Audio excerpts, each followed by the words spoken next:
please give a warm welcome to our next student speaker, Alicia Randall.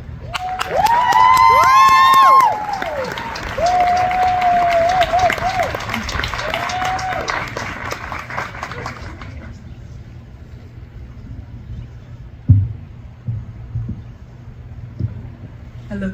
Okay.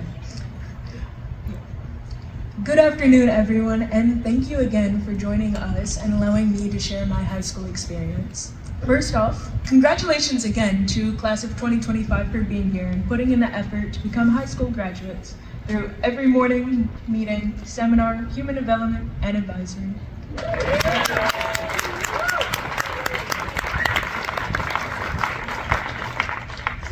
When I try to remember my first moments at Waverly, everything is a bit fuzzy. The transition was so seamless that it seems like I've been here since the beginning. I was even mistaken for a longtime Waverly student by some teachers. From my very first day, I do remember being warmly embraced by everyone. From that moment on, I have felt wanted. I have felt seen. Every adult on campus, teacher, staff members, administrators, pulls out the best out of students and voices it out loud all the time. It's a place where your identity, your pace, your quirks, and your potential all matter. I have never experienced that before. Before Waverly, I was never the best friends with English, writing, or even public speaking. In 10th grade, I was diagnosed with binocular vision dysfunction, which is a type of dyslexia that causes migraines and fatigue. But I found myself needing 3 hours to do what my classmates did in 1, and I started to think of myself as less than. Then came Waverly.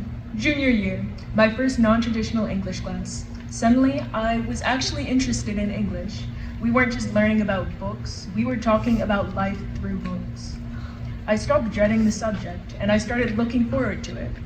In Alex's 20th century lit class, we read a book called Potiki, and one motif has followed me ever since, the spiral.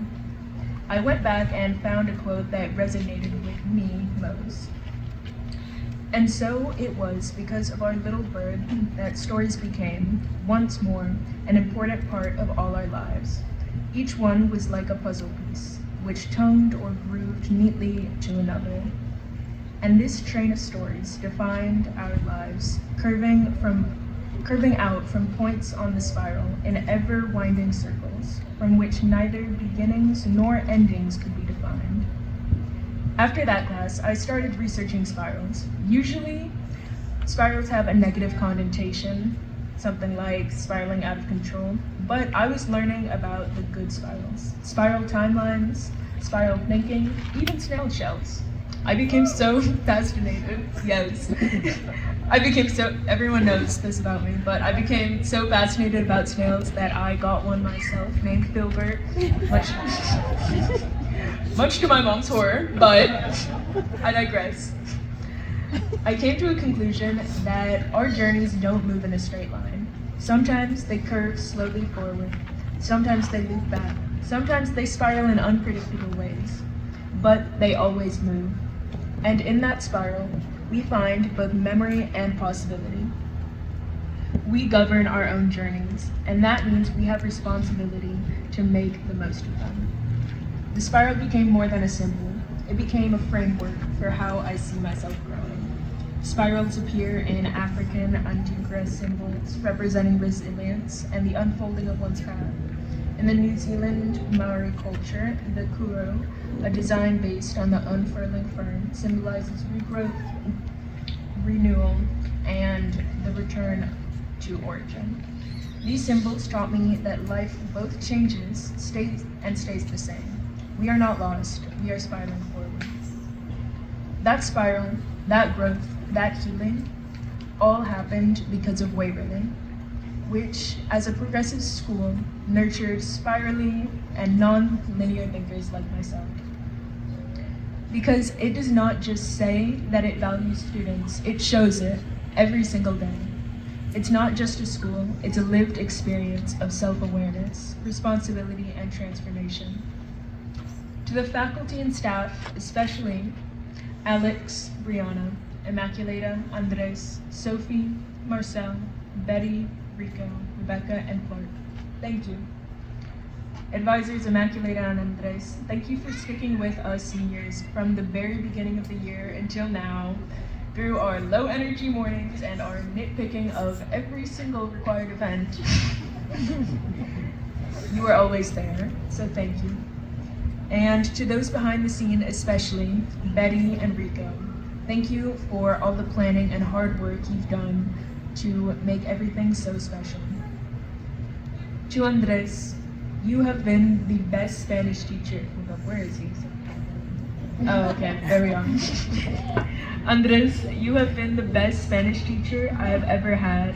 From my classes of 11 to 1, I've always cherished our conversations about literature, subjuntivo, and life in general. Me encantaba cada momento. Even though we often don't have the words or the time, every faculty member here should know that you are loved and appreciated. Because you didn't just teach us, you saw us, you celebrated us, you helped us evolve from who we were to who we are becoming. You gave us safety and guidance, but also space to grow. As I wrap this up and we continue to move forward into our individual spirals, past high school, past graduation, past today, I don't just think, I know that everyone here will make a difference, whether that's in the environment, science, government, the music industry, or simply in someone's day. Time is ours, stories are ours. We can return to who we are and also become someone new. We can move forward, backward, and inward and still grow. Make the most of it. Make the spiral yours. I'm sure you will. Congratulations again, y'all. We did it!